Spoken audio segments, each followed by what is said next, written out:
દેવકીજીને મોક્ષનું દાન કર્યું છે. હવે ભાગવત, હવે જો કેમ આ વસ્તુ કહું છું એનું કારણ છે, કારણ કે શ્રીમદ ભાગવત મહાપુરાણ 4 ભાગમાં વિભાજિત છે. સાત્વિક પ્રકરણ, રાજસિક પ્રકરણ, તામસિક પ્રકરણ અને ગુણાતીત પ્રકરણ. આ જ વસ્તુઓ વારંવાર આવે છે. ત્યાં અંતે આ જ સંદેશ આપે છે કે ભાઈ પરિસ્થિતિ અનુસાર જીવન. જે ભાગવત ઋષિજી ખૂબ સુંદર વસ્તુ શીખવાડે કે કોઈ પણ વસ્તુ બાંધીને નહીં રાખવી, પરિસ્થિતિ અનુસાર જીવવાની. ઘણા એટલે બધે ભ્રમણ કરવાનું થાય, બધું શીખવા મળે, અને ઘણાને જોઈએ તો એમ લે કે હવે હું આ જ નિયમ લઈશ, આમ જ કરીશ, તેમ જ કરીશ, અને બીજી જ ક્ષણે એનો નિયમ તૂટી જ જાય.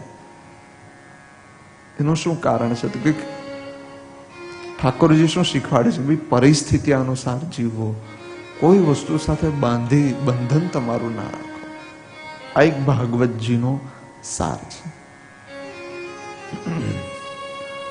સચ્ચિદાનંદ રૂપાય. તો ઠાકોરજી કેવા છે? સત્ય છે. આ સત્યને આપણે પકડી લીધું તો આપણે ચૈતન્યના પદ ઉપર ઇઝીલી પહોંચી ગયા.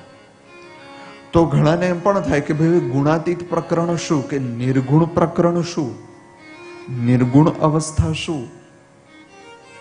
તો કે નિર્ગુણ અવસ્થા એટલે કે શૂન્ય અવસ્થા.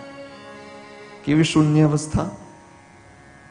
જ્યાં કશું જ ના હોય, બસ એક ક્ષણે જે પરિસ્થિતિ આવી જાય એ અનુસાર જીવી જવું, એ જ એક પ્રકારની નિર્ગુણ અવસ્થા છે. વધુ ન સમજાય તો એને સત્વ ભાવ સાથે જ જોડી દેવી જોઈએ.